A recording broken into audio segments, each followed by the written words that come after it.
압도적 뉴스 콘텐츠 3프로 뉴스룸입니다. 안녕하세요, 이주호 기자입니다. 안녕하십니까, 3프로TV 유종훈입니다. 네, 간간히 우리의 뉴스룸을 밝혀주는 우리 유종훈 기자가 오늘 나왔습니다. 자, 금요일입니다. 금요일이고 뭐 요즘에 날씨가 계속 덥죠. 네. 이게 가을인지 여름인지 지금 헷갈릴 정도로 네, 기사에 나올 정도로 날씨가 더운데 여러분들 건강 유의하시길 바라겠습니다. 자, 오늘도 그럼 저희가 퇴근길을 꽉꽉 채워드릴 주요 뉴스들 하나씩 챙겨드리도록 하겠습니다. 네, 오늘 주요 뉴스 설명드리기 전에 아까 뭐 속보 단독으로 하나 뜬 게 있었는데 네. 공매도 방지법에 대해서 지금 중단을 할 수 있는 밑그림이 잠깐 나왔다고 하거든요. 네. 근데 지금 최근에 뭐 국내에서도 개인 투자자들이 네. 되게 공매도에 대해서 지금 되게 민감하게 반응을 하고 있는데 여기에 대해서 지금 다음 주 정도 되면은 이걸 중단할 수 있는 방안을 위한 밑그림을 지금 발표를 한다라고 하는데 이게 아직까지 지금 제대로 확인은 안 되고 있습니다. 네. 그러다 보니까 이게 나중에 확인되고 나면은 다음 주에 어떤 내용이 나올지 좀 더 자세히 한번 보도를 해드리겠습니다. 네, 알겠습니다. 네, 첫 번째 시장이 나쁘지 않았습니다. 오늘 시장 괜찮았습니다. 네, 어제가 네. 더 좋았습니다. 어제는 상승률이 상당히 좋았죠, 진짜. 근데 그 오늘 기분 좋은 그 상승률을 계속 이어가면서 오늘 이제 코스피가 7거래일 만에 2,360선을 회복을 했거든요. 네. 정확하게는 마감 가격으로는 2,368.34로 마감을 하면서 전일 대비 25.22포인트 올랐습니다. 코스닥 같은 경우에도 이제 전장 대비 9.1포인트 오르면서 782.05 기록을 했고요. 코스피 200도 더 올라서 318.24를 기록을 했습니다. 오늘 뭐 장이 좀 되게 좋았죠. 불긋불긋하면서 사람도 이렇게 기분 좋게 만들어주는. 네, 그랬는데 가장 제일 큰 원인 같은 경우에는 미국발 금리 훈풍이 불면서 이제 뭐 오늘 코스피와 코스닥이 좀 많이 올랐다라는 이야기가 있는데 이제 어제 그 연방준비위원회 이제 FOMC에서 2회 연속 금리 동결을 발표를 하면서 아무래도 이제 뭐 투자자들이 조금 더 열 수 있게 되었고 또 제롬 파월 이제 FOMC 의장이 약간 좀 비둘기파적인 이제 발언을 하면서 여기에 대한 영향력이 좀 계속 지속되는 걸로 지금 보이고 있습니다. 네. 그래서 오늘 시장은 상당히 좋았고요. 근데 오늘 보니까 배터리 관련된 2차 전지 주들이 좀 잘 나왔더라고요. 오늘 실적이 아니라 오늘 지수가 괜찮았습니다. 네. 잠시 후에 이제 2차 전지를 비롯한 실적도 짚어 주실 거고. 네. 오늘 제일 핵심 뉴스 딱 한 가지만 꼽아 보라면 뭐 꼽으시겠어요, 혹시? 저는 오늘 뉴스를 딱 보다가 눈에 딱 꼽힌 게 담배값이었습니다. 담배값이 왜요? 네, 지금 최근에 소주값 올랐죠. 네. 우유값 올랐죠. 네. 맥주값 올랐죠. 네. 계속 오르잖아요. 네. 담배값도 오른다고 해요. 근데 여기에 대해서 지금 계속 뭐 작년만 올해 초부터 계속 이야기가 나왔던 게 담배값 인상할 거다. 지금 거의 8년 9년 동안에 담배값 인상이 없었다. 그러다 보니까 이제 10년 주기설이 있거든요. 네. 담배값 같은 경우에도 이번에 이제 2년 뒤에 10년 주기설이 다가오는 거에 맞춰서 아무래도 담배값이 오를 거다. 이런 이야기가 있었는데 6월 달에 이제 건강보험관리공단이니까 거기서 이제 관련 세미나를 했습니다. 네. 거기서 이제 전문가들이 나와서 담배값을 올려야 되는 당위성에 대해서 설명을 많이 했어요. 그래요? 왜냐하면은 담배값이 우리나라가 싸다. 네. 그래서 사람들이 담배를 많이 핀다. 그러다 보니까 건강이 안 좋아진다. 네. 이런 논리로 나왔었는데 그때 나왔던 금액이 8,000원 정도였거든요. 이제 현재 지금 담배 한 갑에 얼마인지 아세요? 4,500원 정도 하나요? 맞습니다. 정확하게 4,500원인데 지금 현재 담배값이 4,500원을 최소 500원에서 최대 3,500원을 올리면서 8,000원까지 올라갈 거다라는 내용이 지금 어제부터 계속 이야기가 나오고 있는데 그러다 보니까 이게 국민들이 지금 최근에 물가 상승도 되게 많고 더군다나 이제 생필품이 많이 오르는데 담배 같은 그런 이제 기호식품까지 오르게 되면은 좀 마음의 여유가 없어지잖아요. 그럼요. 네. 많은 분들이 지금 떨고 계실 것 같은데 그러다 보니까 기재부에서 오늘 발표를 했어요. 기재부에서는 우리는 담배값을 올리기 위한 지금 아직까지 계획이라든지 가이드라인도 잡지 않았다. 전혀 지금 사실 무근이다라고 말을 하는데도 계속 이야기가 끊임없이 나오고 있습니다. 왜 정작 기재부가 부인하는데 이야기가 나오는 걸까요? 아무래도 이제 담배값이 우리나라가 굉장히 저렴하거든요. 제가 준비한 자료를 하나 띄워주시면은 그 OECD가 아니죠. 글로벌 이제 100대 이제 담배값 순위를 이제 작년 기준으로 KTNG에서 발표한 게 있습니다. 제일 위에 보시면은 이제 오스트레일리아가 이제 호주죠. 호주가 한 갑에 27.15달러로 가장 비쌌고요. 2등이 뉴질랜드. 거의 4만 원 돈 아닙니까? 현재 환율로 따져보면은 4만 원 정도 하죠.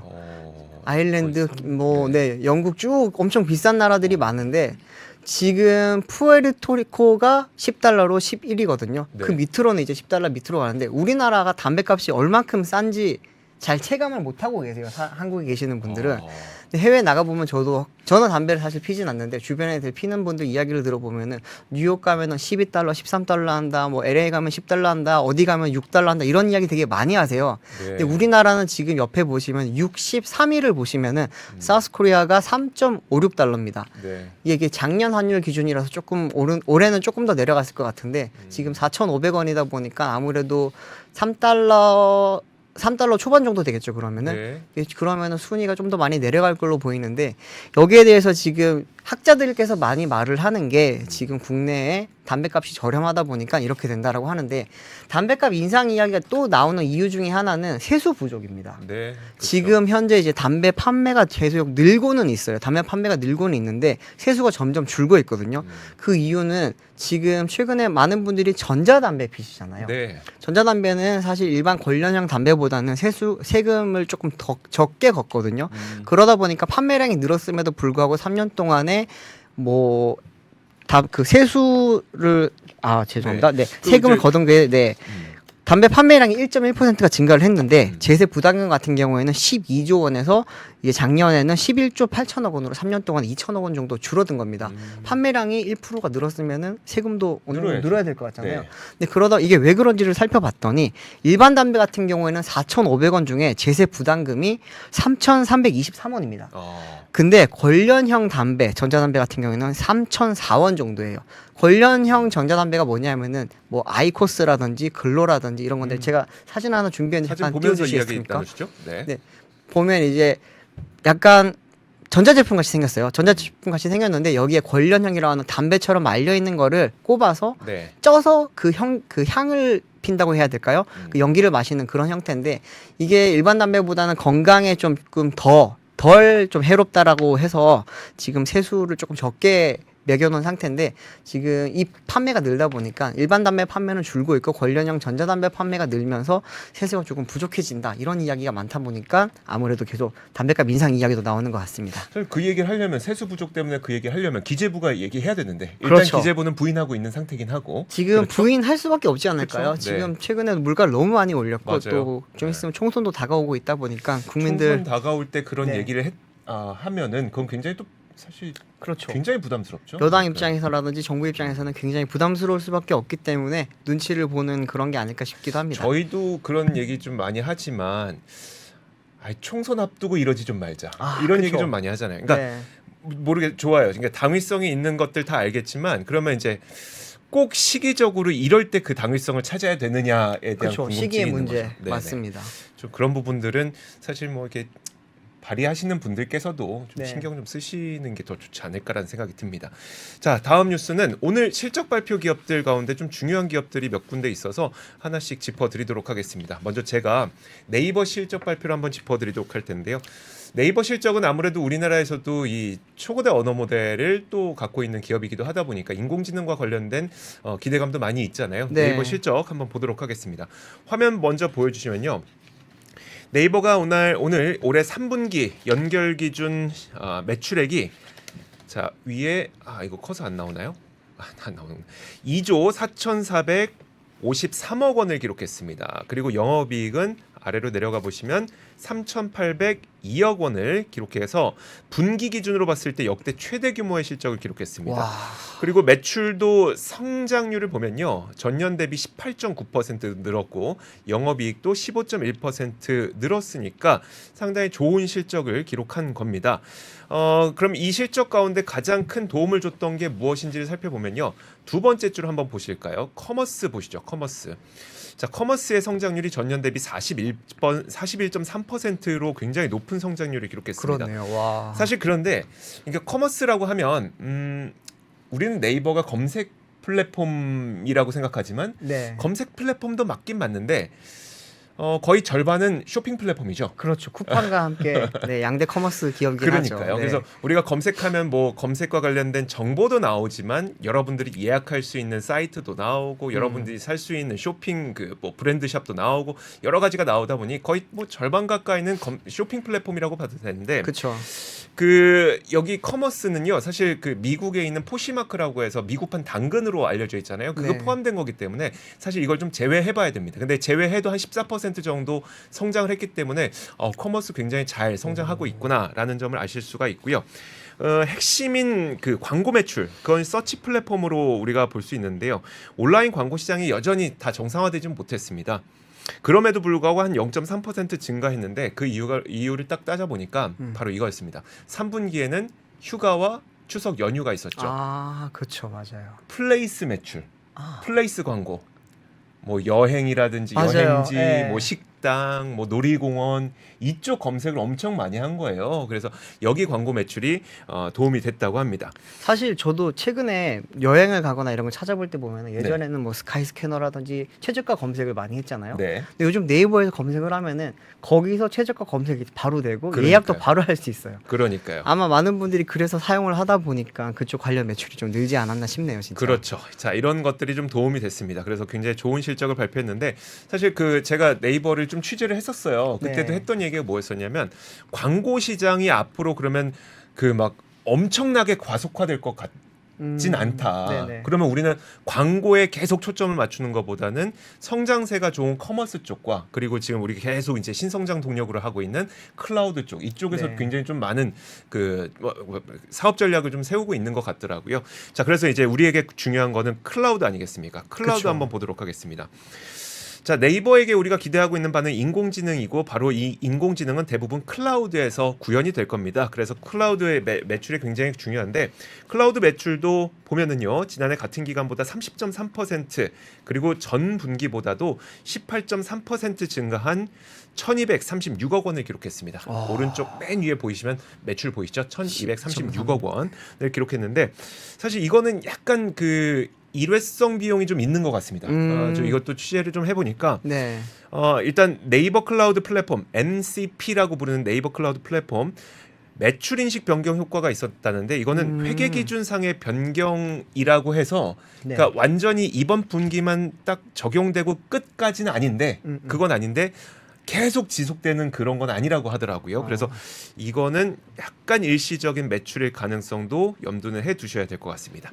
자, 여기에다가 이제 이번에 최수현 대표도 얘기했던 게 실적도 실적이지만 지난 10월 24일에 얘기했던 게 바로 10월 24일에 있었던 게 사우디아라비아 자치행정주택부의 디지털 트윈 플랫폼 구축 사업 추진 발표가 있었잖아요. 맞아요. 아직 정확한 금액이 공개되진 않지만 정부의 내부의 이게 소식통에 따르면 약 1억 달러 정도, 우리나라 돈으로 1,300억 원 정도가 되지 않겠느냐라는 네. 추정이 나오고 있어서 이게 기간이 5년 기간입니다. 그래서 이 기간 동안의 매출이 좀 5년 동안 연결이 된다면 앞으로의 성장도 좀 기대해 볼 수 있지 않을까라는 이야기가 나오고 있습니다. 생각보다 5년 동안 1억 달러라고 하니까 조금 크게 느껴지진 않네요, 사실. 네이버의 네, 매출 규모라든지 이런 걸 봤을 때. 그렇긴 하죠. 분기당 거의 뭐 2조 4천억 원의 매출을 그러니까요. 기록하고 있는 기업이니까요. 네, 어쨌든 근데 마중물을 맞는다는 느낌으로서는 조금 더 뭐 의미 있는 뉴스 같긴 한데 조금 더 큰 규모의 또 그런 수주도 좀 기대를 해봐야 되겠네요. 네, 그렇습니다. 자, 이어서 다음 뉴스 한번 보도록 하겠습니다. 네, 다음 뉴스는 오늘 이제 SK 이노베이션도 실적 발표를 했습니다. SK 이노베이션 같은 경우에는 이제 올 3분기 연결 기준으로 실적으로 매출액이 19조 8,891억 원, 영업이익이 1조 5,631억 원을 달성을 했는데요. 매출 같은 경우에는 전년 동기 대비 12.6% 감소를 했지만 영업이익은 122% 증가를 했습니다. 준비해 놓은 거 하나 좀 띄워주시면 좋을 것 같은데요. 네, 지금 영업이익 같은 경우에는 정제 마진이 조금 많이 도움이 많이 됐습니다. 3분기 때 오펙 플러스가 감산을 하면서 유가랑 정제 마진이 동반 상승을 했고 석유 사업의 영업이익이 대폭 개선되면서 이렇게 지금 좋은 실적을 얻었는데요. 석유 사업 같은 경우에는 올 3분기에만 12조 3,228억 원의 이제 매출을 올렸고 영업이익도 1조 1,125억 원을 올렸습니다. SK 이노베이션 이제 그 실적을 말할 때마다 항상 뺄 수 없는 게 배터리 쪽 실적인데요. 배터리 같은 경우에는 SK온 실적으로 바로 잡히는데 매출액이 3조 1,727억 원이었고요. 영업 손실 같은 경우에는 861억 원이었습니다. 작년 3분기 때는 1,346억 원의 이제 영업 손실을 거뒀는데 올해 이제 36% 정도 개선된 861억 원이었습니다. 사실 이게 컨센서스를 봤을 때는 1,500억 정도의 지금 손실을 거둘 거라고 예상을 했었거든요. 네. 그러다 보니까 이제 예상보다도 훨씬 상회하는 그런 좋은 실적을 거뒀는데 여기에 가장 도움이 됐던 게 사실 AMPC입니다. 첨단 제조 생산 세액 공제라고 하는 AMPC로만 SK온이 3분기 때 2,099억 원의 세액 공제를 받았습니다. 네. 이게 말이 세액 공제지 사실 현금으로 바로 쏴주는 거거든요. 그러다 보니까 영업이익에 바로 반영이 되고 이제 AMPC 같은 경우에는 올 상반기 때 이제 1,600억 원 정도 받았던 것 같은데 이제 그 상반기보다도 훨씬 많은 걸 지금 받았고요. 근데 지금 일부에서는 지금 AMPC를 제외를 하게 되면 이제 2,960억 원 정도로 지금 손실이 늘어난 거 아니냐라는 말들을 많이 하는데 사실 AMPC는 이게 사실 매출과 같은 그런 거기 때문에 제외를 하면 안 돼요. 네. 바로 현금이 꽂히는 거기 때문에 이거는 제외를 하고 보시면 안 되고 또 이거를 빼고 그렇게 늘어난 이유도 한번 제가 취재를 해보니까 네. SK이노베이션이 올해만 지금 미국 공장이 4군데 지금 라인을 지금 오픈을 했습니다. 네. 그러다 보니까 장비도 사야 되죠. 사람도 뽑아야 되죠. 이게 또 돈을 공장을 지을 때는 자기 돈으로 다 짓는 게 아니잖아요. 네. 대출도 받아야 되고 이러다 보니까 최근에 또 미국이 금리가 굉장히 높습니다. 금리도 높고 임금도 지금 미국 임금이 상당히 장난이 아니에요. 네. 그런 상황에서도 지금 이렇게 올라갔는데 AMPC라는 게 덕분에 이렇게 많이 개선이 됐다라는 건데 AMPC가 지금 SK 온뿐만이 아니라 지금 LG 에너지 솔루션 같은 경우에도 이제 3분기 때 2,900억 원이었나요? 잠깐만. 아, 네. 죄송합니다. 네. 네. 아마 2,900억 정도였던 것 같습니다. 그 그랬던 정도의 것 같아요. 지금 네. 네, 그 AMPC를 정도였습니다. 받으면서 두 기업 다 이제 2,000억이 넘는 AMPC를 받았고 둘 다 이제 지금 4분기 때 되면 공장 가동률이 좀 더 높아질 거고 그러면 네. 좀 더 높은 AMPC를 받을 거라고 보고 있어요. SK온 같은 경우에도 아마 2030년이 되면은 5천억 원 이상의 AMPC를 받을 거고 LG 에너지 솔루션 같은 경우는 최대 1조 원 정도의 지금 AMPC를 이제 받을 거라고 지금 기대를 하고 있기 때문에 그렇게 되면은 사실 우리나라 K 배터리 입장에서는 네. 되게 좋은 점이 뭐냐면은 가만히 있어도 1조 원 정도, 5천억 원 정도의 돈이 들어온다는 말이잖아요. 그건 이익인 거죠. 그렇죠. 매출이 아니라 이익인 거잖아요. 매출이자 매출 이익이에요. 원가가 매출이자 이익이에요. 그렇죠. 네. 매출 원가가 존재하는 매출이니까. 네, 빵원이니까. 그러다 보니까 이게 우리나라 배터리 지금 비싸다라는 말이 많은데 이렇게 되면은 원가를 낮출 수 있어요. 원가를 낮추게 되면은 우리나라 배터리 업체들이 NCM 비싼 걸 만들어서 지금 안 좋지 않냐라는 의혹들이 많거든요. 우려가 많아요, 사실은. 그런데 앞으로는 이런 AMPC라든지 또 미드니켈 이런 또 어떻게 보면은 그런 케미칼적인 부분도 변화를 주면서 원가를 낮추는 지금 단계에 진입을 한 상태거든요. 그러다 보니까 중장기적으로 보면은 지금보다도 계속 실적 개선이 이루어질 거고 3분기 실적만 보더라도 지금 보십시오. 지금 SK온이 36% 정도 어떻게 보면은 그 손실이 네. 지금 보완이 됐죠. 그리고 LG 에너지 솔루션 같은 경우에는 40% 정도 영업이익이 늘었고요. 삼성 SDI 같은 경우에도 60% 정도 배터리 이익이 늘었습니다. 네. 그러다 보니까 최근에 이제 전기차 시장이 둔화가 되면서 K 배터리 업체들이 조금 많이 어려운 거 아니냐. LFP로 가면서 LFP로 지금 어떻게 보면은 뭐 배터리의 주도권이 넘어가는 거 아니냐라는 지금 말들이 많은데 아직까지 LFP가 글로벌 시장에서는 줄까지는 아니에요. 주류는 아니고 아직까지 NCM이 훨씬 많은 거고 국내 기업들이 많이 주력을 했던 하이니켈이 조금 요즘 이제 흔들린다라는 말이 많은데 네. 하이니켈은 사실은 고성능 모델, 고급 모델에 들어갔던 거고 지금까지 주행거리 경쟁을 했잖아요. 네. 그러다 보니까 지금까지 하이니켈을 많이 집중을 했던 건데 이제는 원가 경쟁으로 갑니다. 그렇게 되면은 이제 국내 기업들도 LFP를 하고 SK온도 오늘 컨콜에서 말을 했습니다. 네. 컨콜에서 이제 우리도 지금 LFP 준비는 끝났다. 공급처를 찾고 있다라고 했고 제가 알기로는 공급처를 한 3-4군데 지금 접촉을 하고 있는 걸로 알고 있습니다. 네. 글로벌 대형 전기차 업체들이고요. LG 에너지 솔루션 같은 경우에도 사실은 LFP 배터리를 지금 ESS용으로만 에너지 저장 장치용으로만 준비를 했다가 이거를 지금 전기차용으로 변화를 한 준비를 하고 그러니까요. 있고 SDI도 지금 손을 놓고 있는 게 아니에요. SDI도 거기에 대한 준비를 하고 있고 또 하나의 경쟁력을 SDI는 사실 아직 뉴스가 안 나왔잖아요. SDI도 아직 뉴스가 안 나왔죠. 뉴스는 안 나왔지만 지금 네. 본격적으로 발표한 것은 일단 LG 에너지 솔루션은 지난 실적 발표 때 전기차용으로 LFP 하겠다고 발표했고 네네. 그다음에 그리고 지금 SK온 SK온도 이제 지금 이제 한다고 지금 준비는 마쳤고 이제 준비도 공급처를 마쳤고. 찾고 있고 공급처 찾고 있고. 네, SDI도 지금 준비를 거의 마친 상태고요. 네. 또 다른 지금 국내 K 배터리들의 지금 뭐 무게라고 할까요? 음. 그런 거는 미드니켈 쪽입니다. 우리나라가 NCM을 잘하잖아요. 네. 하이니켈은 이제 NCM 8111라든지 뭐 9반반이라고 하는 이제 니켈 비중이 높은 건데 미드니켈 같은 경우에는 433이라든지 뭐 352라든지 니켈 비중을 조금 낮추면서 코발트 비중도 좀 낮추고 뭐 이렇게 하는 방법이 있는데 그 방법을 통해서 원가를 낮춥니다. 원가를 낮추고 그러면서 이제 예를 들면 기존에는 500km 뭐 600km 가려고 했던 거를 400km 정도로 이제 주행 거리는 조금 손해를 보지만 그만큼 이제 어떻게 보면 원가를 낮추면서 가격 경쟁력을 가질 수 있는 거죠. 현재 지금 포드랑 뭐 몇몇 기업들이랑 SK온도 지금 이야기를 하고 있고요. 또 오늘 콩콜에서 조금 눈여겨볼 만한 게 뭐였냐면은 최근에 포드가 네. LG 아니죠. SK온과 지금 같이 짓고 있던 글로벌 그 조인트 벤처 네. 공장 이 공장을 지금 연기한다 그랬죠. 연기한다고 했잖아요. 잠정 중단이라고 네. 사실 보도가 나오긴 했는데 그 부분에 대해서는 지금 SK온에서는 아직까지 검토하고 있다. 재검토를 하고 있는 상황이고 또 하나 걱정되는 부분이 이제 2025년 예정이었다가 2024년으로 당겼던 네. 그 현대차와의 이제 JV 공장 같은 경우에도 늦춰지는 거 아니냐라고 했는데 현대차도 지금 콩콜에서 이야기를 했습니다. 그럴 계획이 없다고 했고 네. 오늘 이제 SK온도 콩콜에서는 현대차와 하는 JV 같은 경우에는 뭐 오히려 24년 조금 더 당기는 걸로 지금 준비를 하고 있다고 합니다. 아무래도 그거 같은 경우에는 현대차가 지금 미국 시장에서 전기차 판매량이 굉장히 높아요. 맞아요. 판매 성장률도 높아요. 네. 거기는 지금 최근에 전기차 시장이 안 좋다는 거는 판매량이 줄었다는 게 아니라 성장률이 둔화된 건데 현대차가 미국 시장에서 현대기아차가 미국 시장에서 판매량도 좋고 성장률도 높습니다. 그러다 그런데 보니까 영업이익률도 높고. 높죠. 기아는 두 자리입니다. 그러니까. 네, IT 기업도 아닌데 말이죠. 그래서 사실 네. 우리 그런 모습 좀 많이 보게 되는 것 같아요. 미국 시장의 어떤 그 굵직한 기업들이 이미 시장을 지배하고 있었는데 네. 그 기업들이 약간 보수적으로 발을 뺄 때 국내 기업들이 치고 들어가서 그 시장을 먹게 되는 그런 현상들을 굉장히 많이 봤거든요. 그렇죠, 저 그렇죠. 예전에 이제 올 초까지만 하더라도 이제 중장비 기업들도 사실 그런 방식이었었어요. 그러니까 네. 중장비 기업들도 뭐 부품이 좀 부족해서 생산을 못하니까 그때 국내 기업 쫙 들어가고.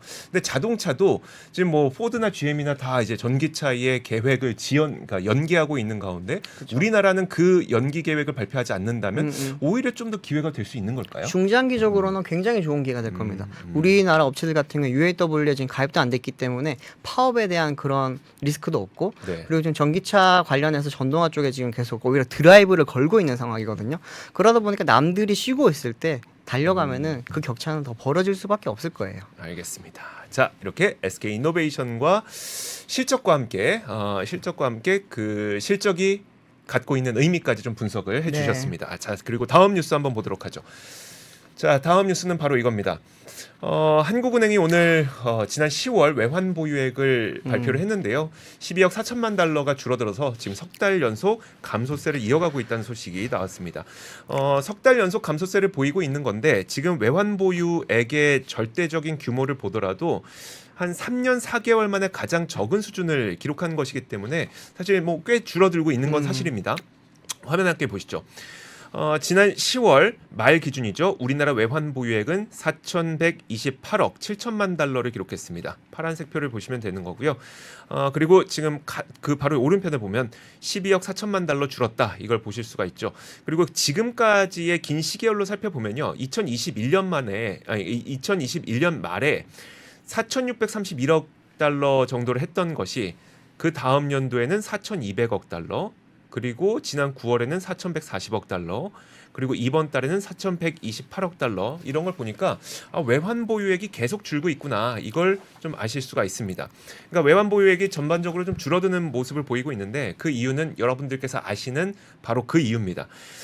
일단 그 미국 달러 환산의 감소에 따른 영향이죠. 그러니까 왜냐하면 이제 그 한국은행은 외환 보유액을 달러로만 갖고 있는 거는 아니고 뭐 다른 통화, 뭐 위안화도 갖고 있고 엔화도 갖고 있고 뭐 호주 달러도 갖고 그쵸. 있고 다양한 통화로 갖고 있다 보니까 요즘에 미국 달러화 강세가 너무 심각하게 일어나고 네. 있잖아요. 물론 어제는 좀 떨어졌습니다만, 그러니까 미국 달러 강세 나타나니 다른 뭐 위안화도 떨어져, 엔화도 떨어져, 뭐 다른 것도 다 떨어지니까 외환 보유액이 환산을 했을 때에는 좀 가치가 떨어지는 그런 모습이 나타나는 거고요. 또 한 가지 이유가 있다고 한국은행에서 이번에 설명을 했는데 뭐였었냐면 국민연금과의 외환 스왑 등 외환 시장 변동성 완화 조치 때문에 외환 보유가 일정 부분 감소했다라고 설명했습니다. 이게 무슨 말이냐면 국민연금이 이제 투자를 할 때는 굉장히 대규모 금액을 투자를 하게 되잖아요. 그쵸. 그러면 이제 이거를 환전을 할 때 외환 시장에서 환전을 하면 시장이 출렁거릴 수밖에 없죠. 그쵸, 너무나도 맞아요. 금액이 크니까. 네. 그래서 이 외환 시장의 변동성을 줄이기 위해서 외환 시장에서 달러를 사지 않고 외환 보유액을 이용해서 달러 해외 투자를 할 수 있도록 하는 조치가 바로 국민연금과의 외환 수합입니다. 그래서 이걸 위해서, 그러니까 외환 시장의 변동성을 줄이기 위해서 한국은행의 외환 보유고를 국민연금이 잠깐 갖다 썼고, 그것 때문에 외환 보유고가 일시적으로 좀 줄어들었다. 이게 한국은행의 설명입니다. 자, 외환 보유고가 줄어든다고 하니까 좀 걱정될 수도 있겠지만 여전히 우리나라의 그 글로벌 외환 보유액 순위는 약 9위 정도를 기록하고 있거든요. 근데 과거 통계적으로 봤을 때에도 우리나라는 약 8위에서 9위 정도를 왔다 갔다 했기 때문에 외환 보유고가 줄어들었지만 뭐 급격하게 줄어드는 그런 모습은 아닌 거고요. 그리고 한국은행도 한 국가의 외환 건전성은 보유고만 갖고 보는 게 아니라 외환 정책이나 또 순대외 자산 규모 등 다양한 지표를 포함해서 판단한다면서 IMF는 현재 한국의 외환 건전성을 양호하게 평가하고 있다. 이렇게 설명을 내리기도 했습니다. 크게 걱정할 수준은 아직 아니라는 말 같네요. 아니다. 그러면. 네. 아니다. 이거죠. 자, 그렇습니다. 다음 뉴스 한번 보겠습니다. 자, 다음 뉴스는 저희가 부동산 한번 볼까요? 부동산. 네. 요즘에 부동산 시장이 좀 어떤 것 같으세요? 주택 부동산 시장? 약간 양극화가 심해지는 것 같고. 양극화. 그렇죠. 네. 그리고 얼마 전까지는 오른다 그러더니 최근에 또 매물이 쏟아졌다라는 이야기도 있고 감을 잡기가 어려워요. 제가 느끼는 바는 거래는 거의 없고 가격은 오르고 그 정도 상태로 보이거든요. 네네. 그 소식이 실제로 이제 보도가 됐습니다.